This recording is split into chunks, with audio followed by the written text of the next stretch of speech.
Amados, vamos abrir a palavra de Deus, por gentileza, no livro de Apocalipse, capítulo 1. Apocalipse, capítulo 1. Faremos a leitura a partir do verso 5, na parte B do verso, até o verso 18.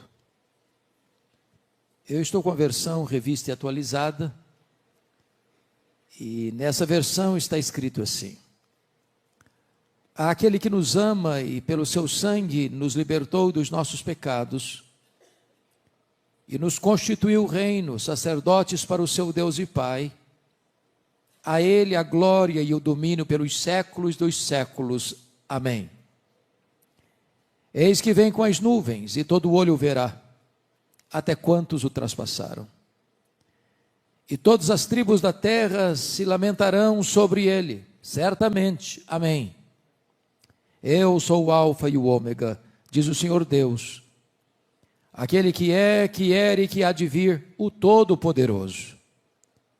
Eu, João, irmão vosso e companheiro na tribulação, no reino e na perseverança, em Jesus achei-me na ilha chamada Patmos por causa da palavra de Deus e do testemunho de Jesus.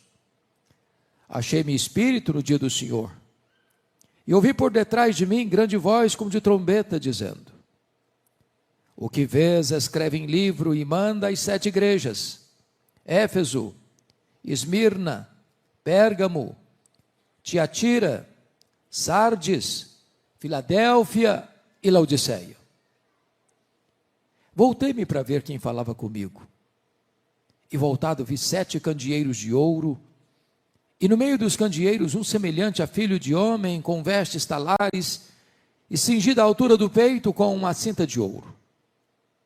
A sua cabeça e cabelos eram brancos como alva lã, como neve, os olhos como chama de fogo, os pés semelhante ao bronze polido, como que refinado numa fornalha, a voz como voz de muitas águas.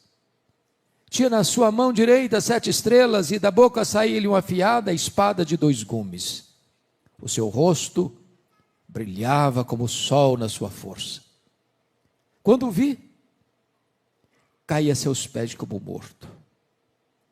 Porém ele pôs sobre mim a mão direita, dizendo: Não temas, eu sou o primeiro e o último, e aquele que vive.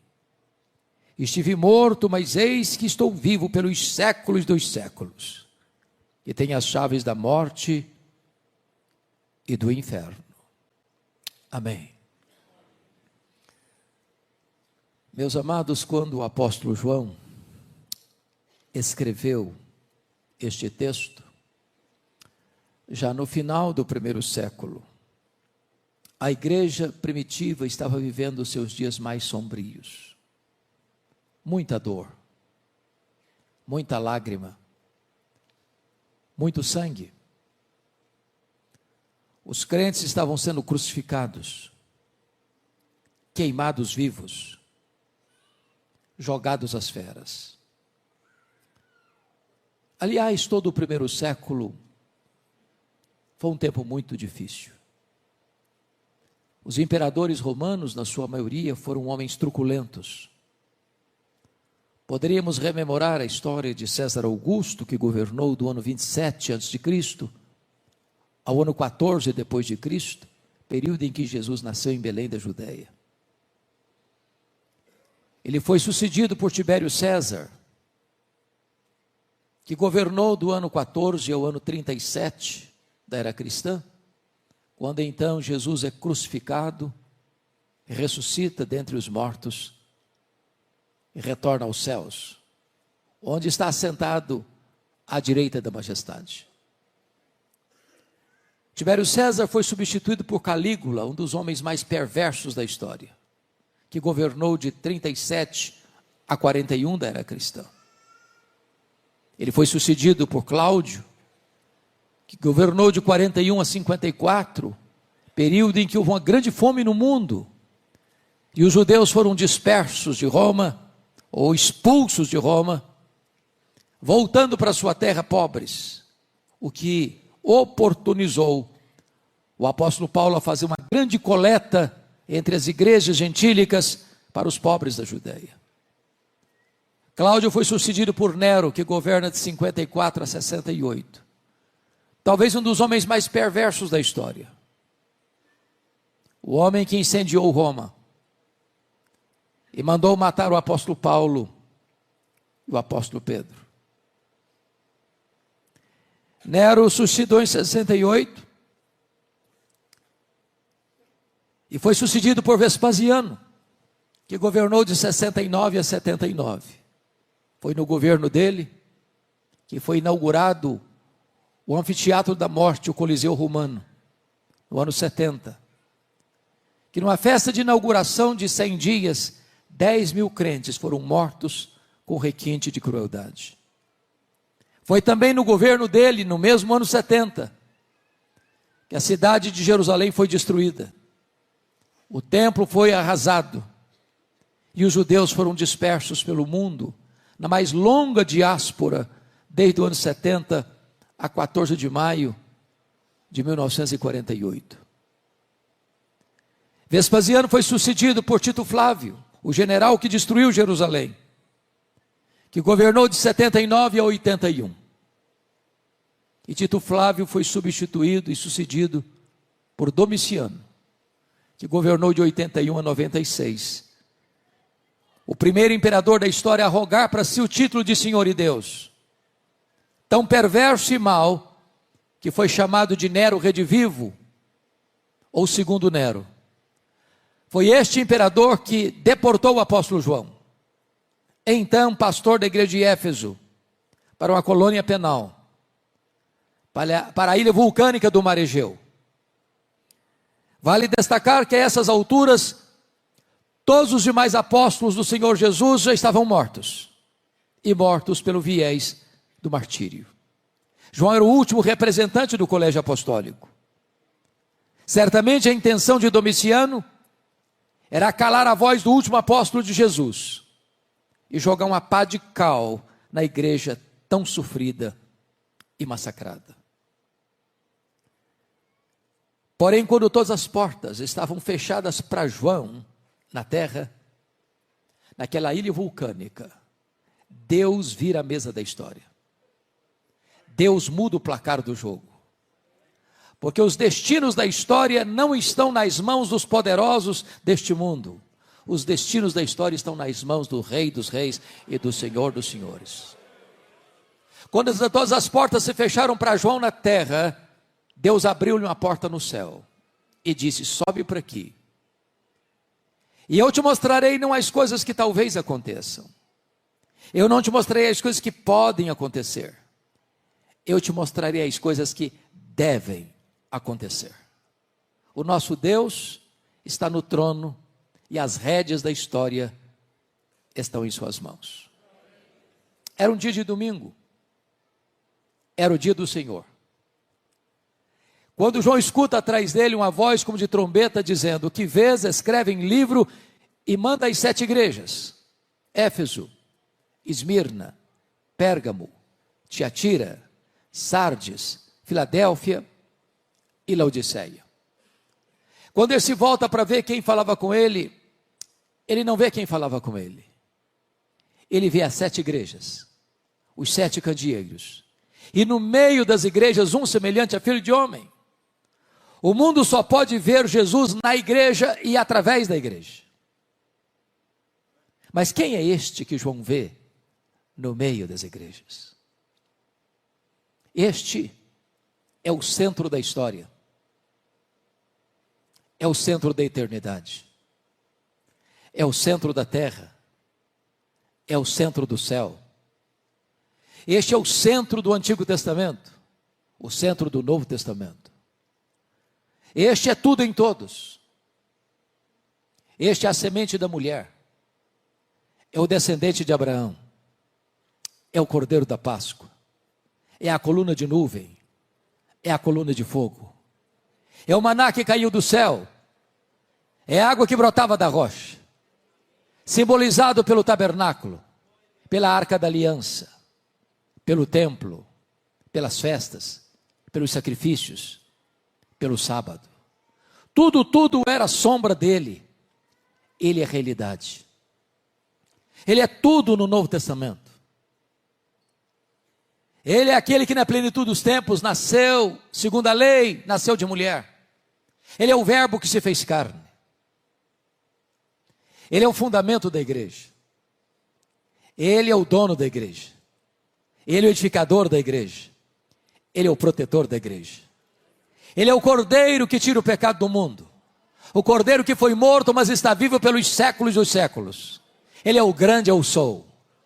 Ele é o pão da vida, a luz do mundo, a porta das ovelhas, o bom pastor, a ressurreição e a vida, o caminho, a verdade e a vida, a videira verdadeira. Ele é o alfa, ele é o ômega, ele é o princípio, ele é o fim, ele é a raiz de Davi, ele é o leão da tribo de Judá, ele é o rei dos reis, ele é o senhor dos senhores, ele é a razão da nossa vida, ele é a nossa alegria, ele é a nossa paz, ele é a nossa justiça, ele é a nossa herança, e nós viemos aqui para adorá-lo nesta noite.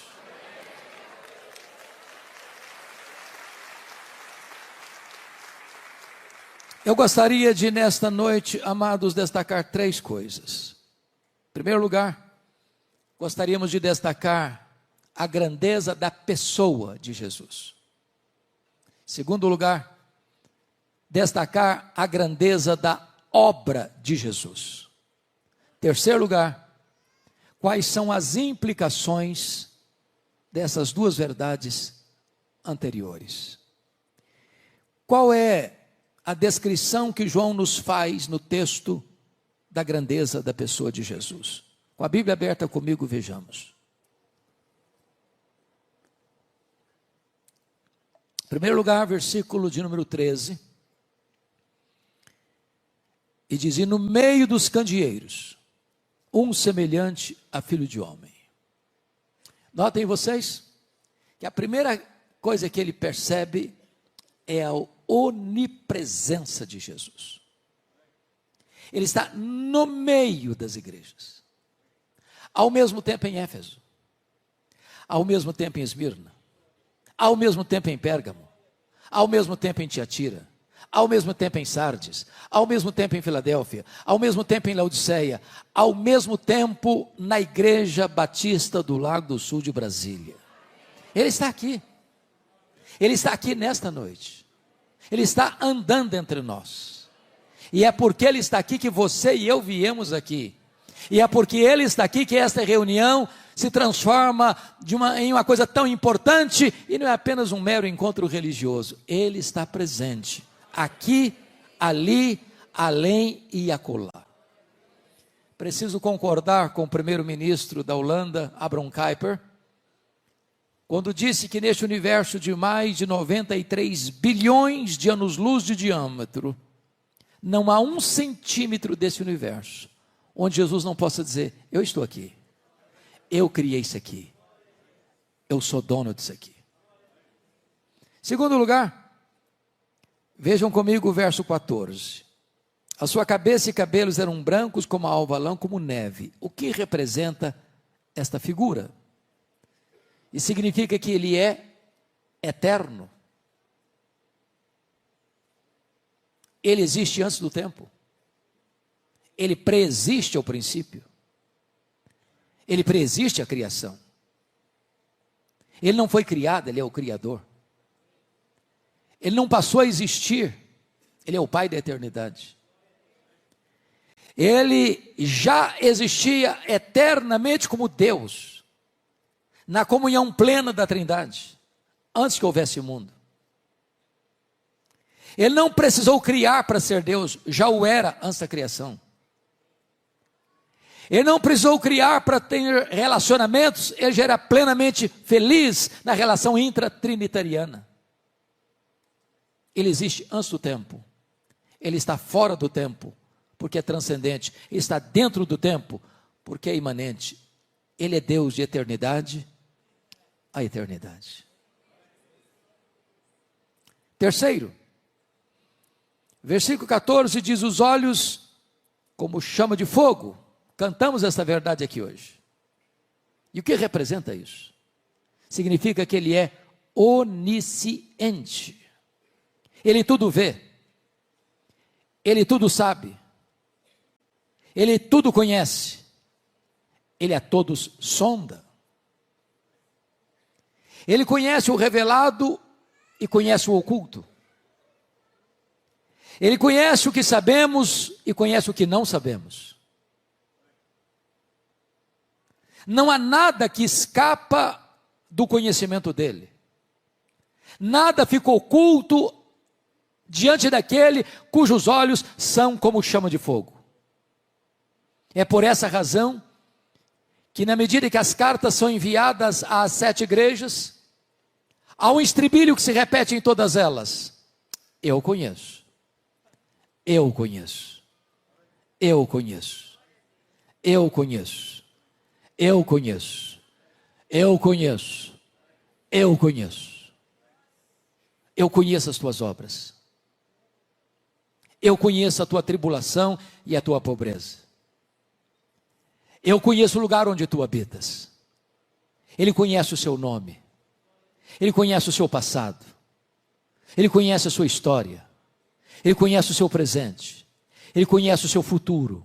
Ele conhece as suas dores. Ele conhece as suas lágrimas. Ele conhece as suas angústias. Ele conhece as suas noites indormidas. Ele conhece as suas madrugadas insones. Ele conhece os seus sonhos. Ele conhece as suas frustrações. Ele conhece os seus dramas existenciais. Ele conhece você por dentro. Ele conhece você por fora. Ele conhece você exaustivamente.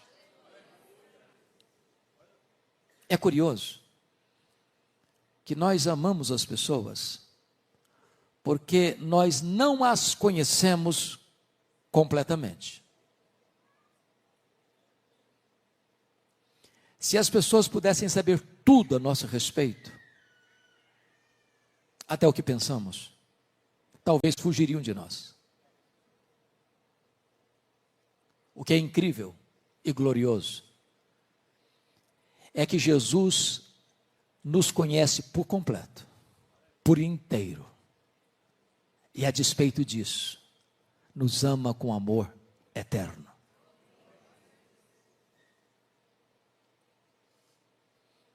Ainda, notem comigo o versículo 15. Os pés semelhante ao bronze polido, como que refinado numa fornalha. O que é que essa figura representa? Representa que ele é onipotente. Ou seja, ninguém pode ameaçar Jesus. Ninguém pode intimidar Jesus. Ninguém pode derrotar Jesus. Ninguém pode colocar Jesus contra a parede, diminuí-lo, subtraí-lo, deslustrar a sua glória. Ele é o todo-poderoso Deus. Tudo pode. Ninguém pode resisti-lo. Quando ele vier na sua majestade e glória, ele vai colocar todos os seus inimigos debaixo dos seus pés. E vai lançar no lago do fogo o anticristo, o falso profeta, o diabo, a morte, o inferno e todos aqueles cujos nomes não estão escritos no livro da vida. É curioso que de vez em quando levanta-se algumas pessoas do topo da sua ignorância ou da sua tolice e tentam ridicularizar Jesus, como se pudessem derrotá-lo ou diminuí-lo.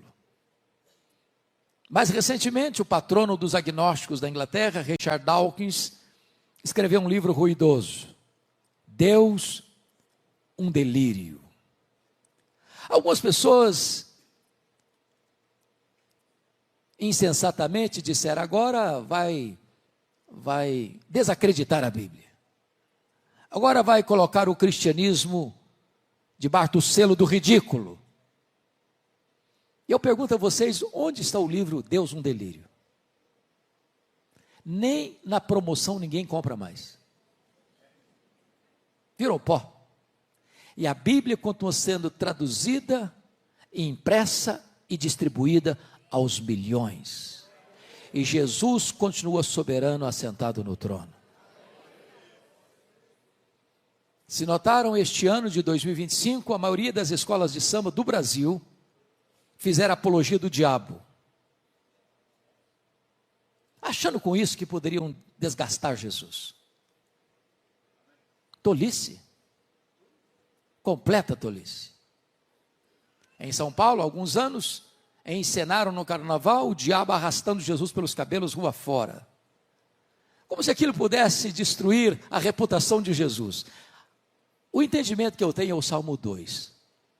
Lá de cima Jesus olha essas cenas e ri, porque Ele, Jesus, quem dá a vida e quem tira a vida.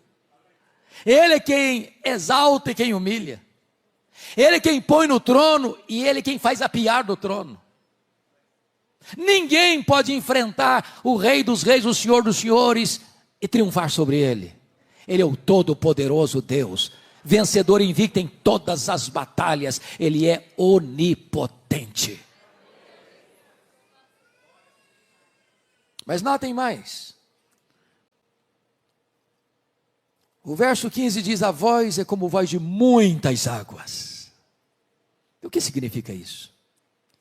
Significa que a sua palavra é poderosa, é onipotente. Meus irmãos, essa palavra é tão poderosa que Ele chamou à existência as coisas que não existiam, e sem matéria pré-existente, criou o universo pela palavra do seu poder. Ele dá uma ordem e o sol para. Ele dá uma ordem e as estrelas aparecem, cada uma chamada pelo nome. Quando tem mais estrelas no firmamento que todos os grãos de areia de todas as praias e desertos do nosso planeta. Ele dá uma ordem e o mar se acalma. Ele dá uma ordem e o vento cessa. Ele dá uma ordem e a enfermidade acaba. Ele dá uma ordem e os demônios têm que bater em retirada. Ele dá uma ordem e os anjos saem para obedecê-lo. Ele dá uma ordem e a sua voz ecoa no universo. E ela é poderosa. E essa voz está sendo proclamada nesta noite. A voz do Evangelho, a voz das Escrituras. Mas notem mais. Versículo 16, diz que tinha na mão direita 7 estrelas, e da boca saía-lhe uma afiada espada de 2 gumes.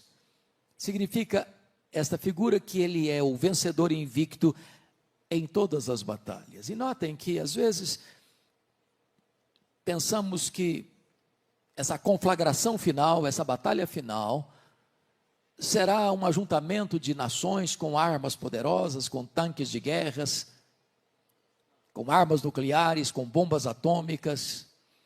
E embora o homem tenha tanta força nesta área bélica, mas a única arma que vai ser acionada nessa batalha final não vai ser a força do exército humano ou das grandes potências militares.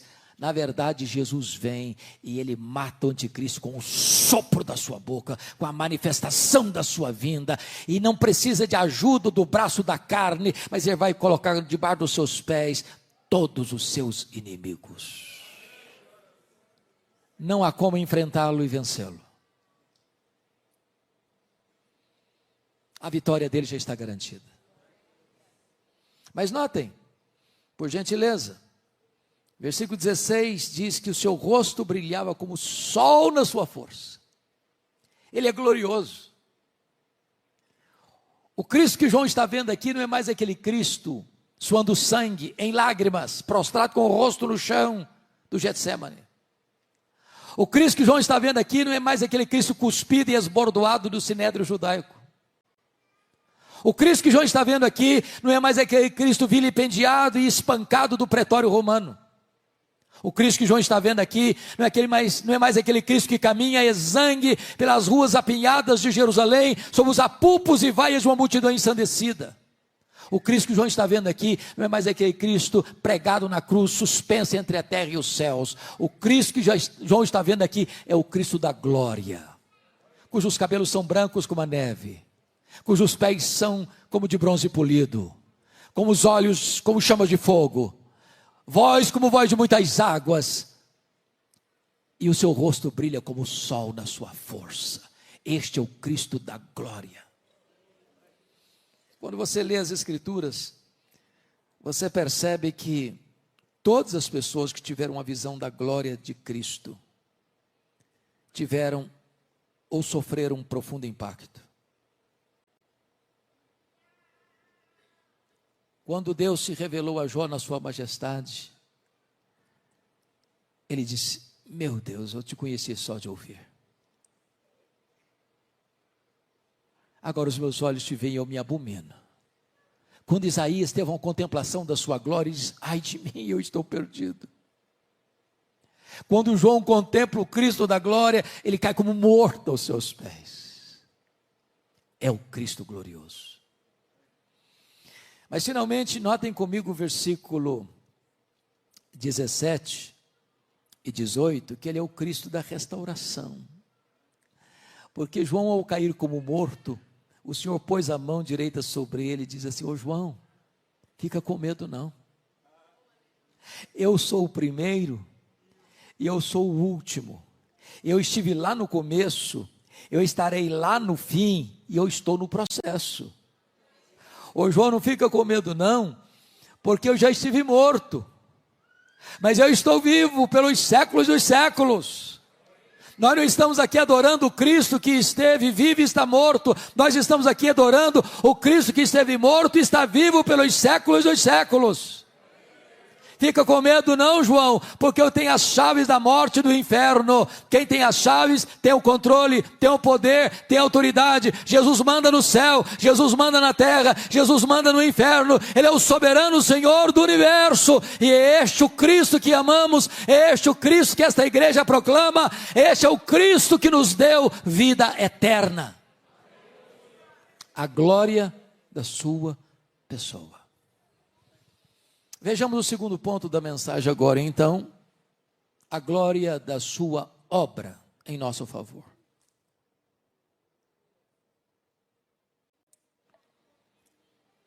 Veja o verso 5, por favor, parte B.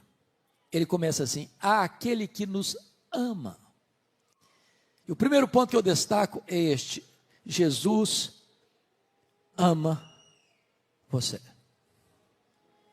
Eu vou repetir porque esta não é uma afirmação simples não. Jesus ama você. Eu não conheço um remédio mais eficaz para curar autoestima achatada e complexo de inferioridade do que esta declaração: Jesus ama você. Os irmãos puritanos da Inglaterra do século 17 perguntavam: achas pouco seres amado por Deus? Não existia céu, não existia terra, não existia galáxias, não existia mundos estelares, não existia anjos, não existia a criação, mas existia você no coração de Jesus. Ele ama você com amor eterno e atrai você para Ele com cordas de amor. Apesar de conhecer você, seus erros, seus pecados, suas mazelas, suas contradições, seus paradoxos, seus deslizes, apesar de me conhecer por dentro e por fora, Ele nos ama com amor eterno. Não há nada que você possa fazer para Jesus amar você mais. Não há nada que você possa fazer para Jesus amar você menos. Ele ama você com amor eterno. Mas notem, Ele não nos ama por quem nós somos. A causa do amor dele por nós não está em nós, está nele mesmo.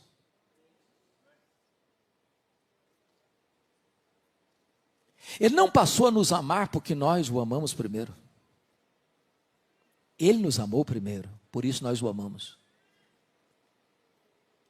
O nosso amor por Ele é o refluxo do fluxo do amor dele por nós. Ele não nos ama por causa dos nossos méritos, Ele nos ama apesar dos nossos deméritos. Ele não nos ama por causa das nossas virtudes, Ele nos ama apesar dos nossos pecados.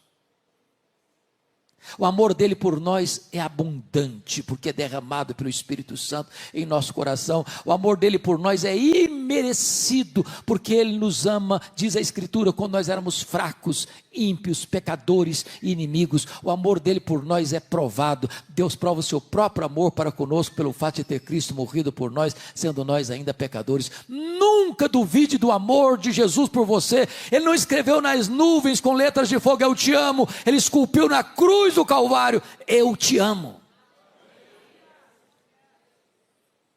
Segundo lugar, olha comigo a segunda obra dele, no versículo 5, está escrito ainda assim: e pelo seu sangue nos libertou dos nossos pecados. Se primeiro, ele nos amou, segundo, ele morreu por nós. Ele morreu por você. Ele morreu pelos seus pecados. Ele não morreu porque foi uma vítima do sistema. Ele não morreu porque sucumbiu ao poder de Roma. Ele não morreu porque foi uma vítima das tramas do sinédrio judaico. Ele não morreu porque Judas o traiu. Ele não morreu porque Pedro negou. Ele não morreu porque o sinédrio judaico costurou acusações pesadas contra ele. Ele não morreu porque Pilatos covardemente o sentenciou à pena de morte. Ele não morreu porque os soldados romanos o pregaram naquela cruz. Ele morreu voluntariamente pelos seus, pelos meus, pelos nossos pecados. Ele não morreu como um mártir. Ele não foi para aquela cruz esperneando. Ele diz: ninguém tira minha vida de mim, eu pelo contrariamente, espontaneamente a dou. Ele caminha para aquela cruz como um rei caminha para a sua coroação. Diz a Bíblia que ele não levou em conta a vergonha, a ignomínia da cruz, pela alegria que lhe estava proposta, a alegria de comprar você com o seu sangue e dar a você a vida eterna. Agora notem, ele morreu, diz o texto, para libertar-nos. Pelo seu sangue, nos libertou dos nossos pecados. Isso significa que o pecado, então, escraviza. Quem é que precisa de libertação? Quem está cativo. A Bíblia diz que quem pratica o pecado é escravo do pecado. Eu vou lhe dizer nesta noite que não há nenhuma igreja, não há nenhuma religião, não há nenhuma denominação religiosa, não há nenhum rito sagrado, não há nenhuma artimanha humana, não há nenhuma terapia psicológica, não há nenhum divã de psicanalista que possa libertar você dos seus pecados. É só Jesus, é só o sangue de Jesus. Irmãos, o homem não pode lidar com os dramas da sua culpa. Ele pode buscar todos os recursos da terra, ele pode buscar todas as terapias humanas, ele pode frequentar todos os divãs dos psicanalistas, ele pode tomar todos os remédios da farmácia, mas ele não consegue aliviar o chicote da culpa. Mas o sangue de Jesus nos liberta do pecado. Hoje, nesta noite, você pode sair daqui livre, curado, restaurado, perdoado, liberto e salvo pelo sangue de Jesus, que nos liberta do pecado. Ele amou você. E ele morreu por você. Terceira verdade que esse texto nos apresenta está no verso 6. Vejam vocês: e nos constituiu reino e sacerdotes para o seu Deus e Pai. Primeiro, ele amou você. Segundo, ele morreu por você. Terceiro, ele exaltou você. Vejam que no Velho Testamento nenhum sacerdote podia ser rei. E nenhum rei podia ser sacerdote. O rei Uzias, no topo da sua vaidade, depois de 5 décadas no governo, tentou usurpar o ofício sacerdotal e entrou no templo para queimar incenso, e diz a Bíblia que Deus o sentenciou com lepra e ele morreu leproso. Porém agora Jesus vem. Ele ocupa o tríplice ofício. Ele é profeta, Ele é sacerdote, ele é rei. E agora você que crê em Jesus, é constituído por ele, rei e sacerdote. Nas palavras do apóstolo Pedro, somos sacerdócio real. Isso significa que você não precisa de ninguém para intermediar sua relação com Deus. Você não precisa de um guru espiritual. Você tem livre acesso à sala do trono. O véu do templo foi rasgado de alto a baixo. E você pode falar com Deus a qualquer hora, em qualquer lugar, em qualquer circunstância, porque você foi constituído sacerdote real. Livre acesso à presença de Deus. Que verdade bendita.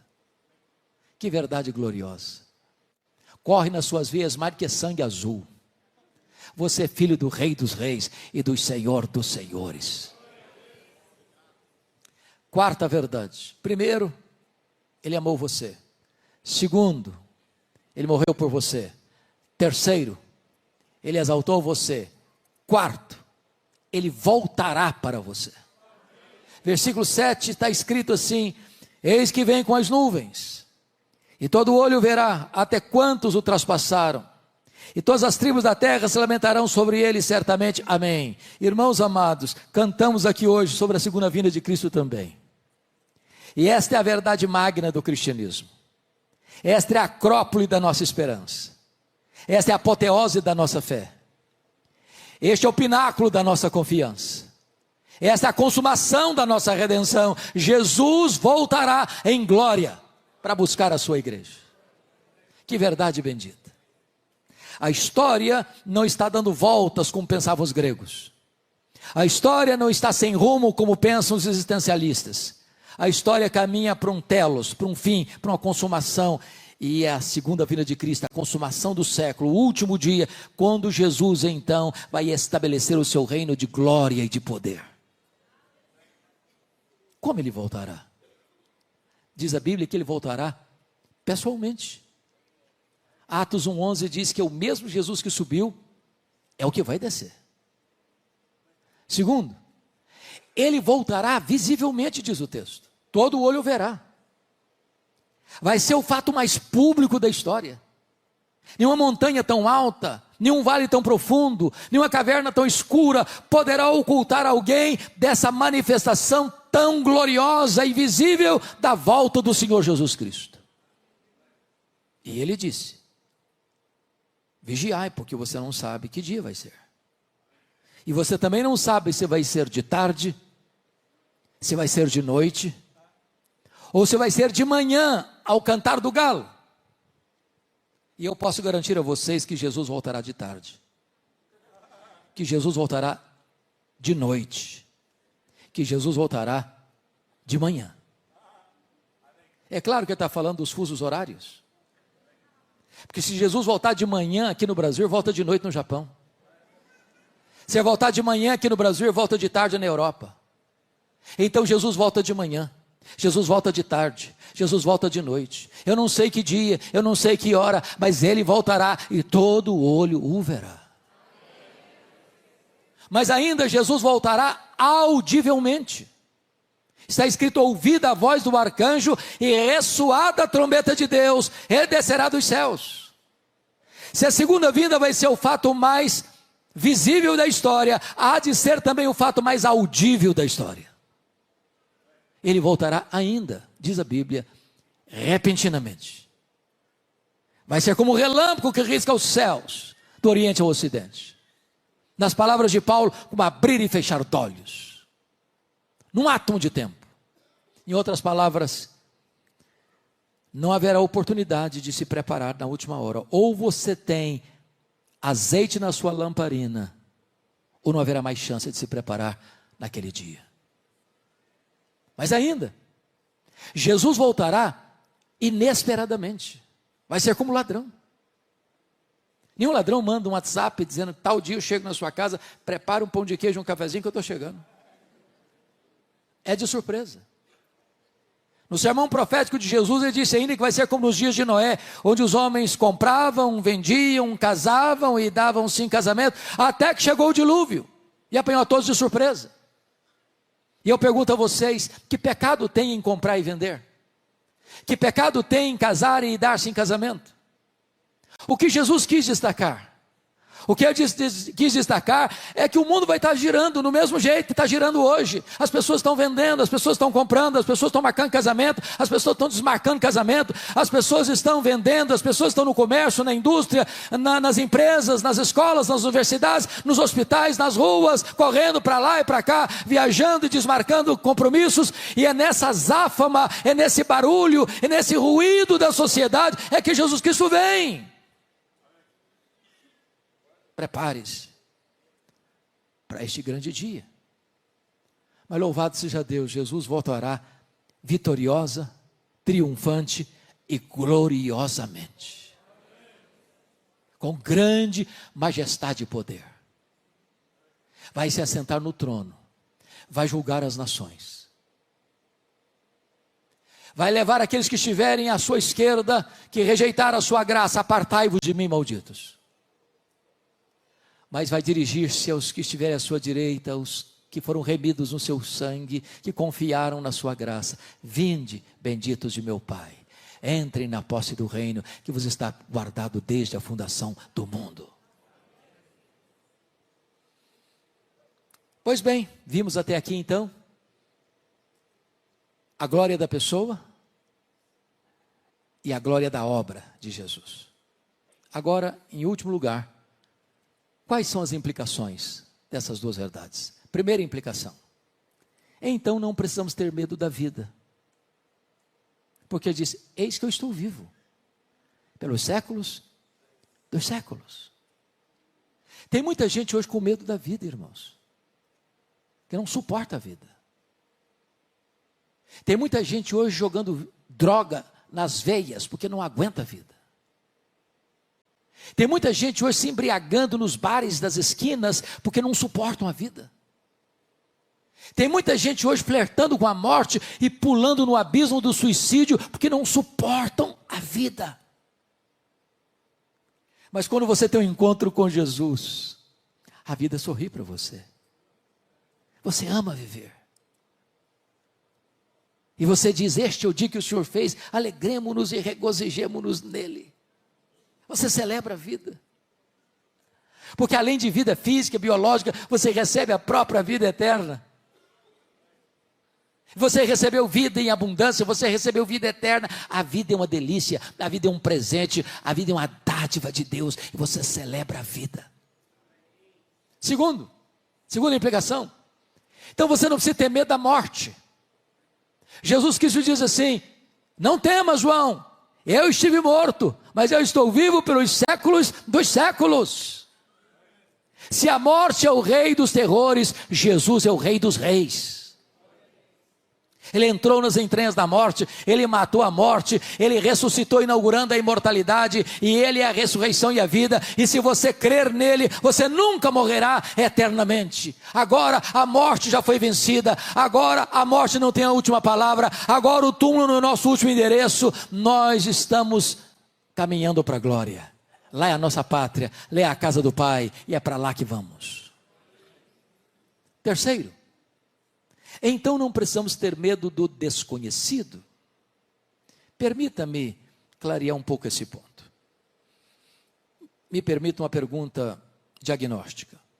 Quantos aqui nesse belo auditório hoje têm a garantia da sua salvação em Cristo Jesus porque nasceram de novo? Levanta a mão. Bendito seja Deus. Isso significa então que você sabe que o fim dessa linha é a glória. Isso está assegurado, está garantido. Agora, isso não tira de nós a nossa limitação humana. Por exemplo, eu não sei, nem você, o que vai nos acontecer daqui a 5 minutos. O pastor Hércio não tem a garantia de que no próximo culto público desta igreja, todas as pessoas que estão nesse auditório estarão vivas. Nós não enxergamos na curva, nós não enxergamos no escuro. Então vamos compreender um pouco isso aqui. Quando João, meus irmãos, foi levado para a ilha de Patmos, o tempo era muito difícil. Os crentes estavam sendo queimados vivos, jogados às feras, crucificados. Parecia o fim. Mas quando ele chega, ele olha por outro ângulo e diz que está nessa ilha, não porque Domiciano baixou um decreto para enviá-lo para aquela ilha, ele está nessa ilha por causa da palavra de Deus e do testemunho do Senhor Jesus Cristo. É nesta ilha que o futuro se abre. E João então sobe para o céu e vê alguém sentado no trono, o Todo-Poderoso Deus. E ele vê na mão daquele que está sentado no trono um livro de todo escrito por dentro e por fora, selado por dentro e por fora, e ninguém foi encontrado digno, nem de abrir o livro, nem sequer de olhar para ele. Diz a Bíblia que João chorava muito por causa disso, quando escuta uma voz: não chores, João, eis que o leão da tribo de Judá, a raiz de Davi, venceu para abrir o livro e desatar os seus selos. E então Jesus pega este livro e abre os seus selos, e as trombetas tocam. E o quarteto do mal se levanta, o diabo, o anticristo, o falso profeta e a grande Babilônia, e agora as taças da ira de Deus são derramadas, e então o quarteto do mal cai por ordem inversa, e então no capítulo 19, Jesus aparece em glória, grande majestade e glória, para buscar a sua igreja, para assentar no trono, para julgar as nações, e para estabelecer o seu reino eterno. A história não está à deriva. Eu não sei o que vai acontecer amanhã, mas Jesus estará comigo amanhã. Eu não sei o que vai acontecer lá na frente, mas Jesus estará comigo lá na frente. Eu não conheço, mas Ele conhece, e Ele estará conosco todos os dias, até a consumação dos séculos. Finalmente, em quarto lugar, então não preciso ter medo da eternidade. Jesus disse: eis que eu estou vivo pelos séculos dos séculos. Quando os milênios rodarem e rolarem nas dobras do futuro, Jesus estará lá conosco, para sempre e sempre e sempre.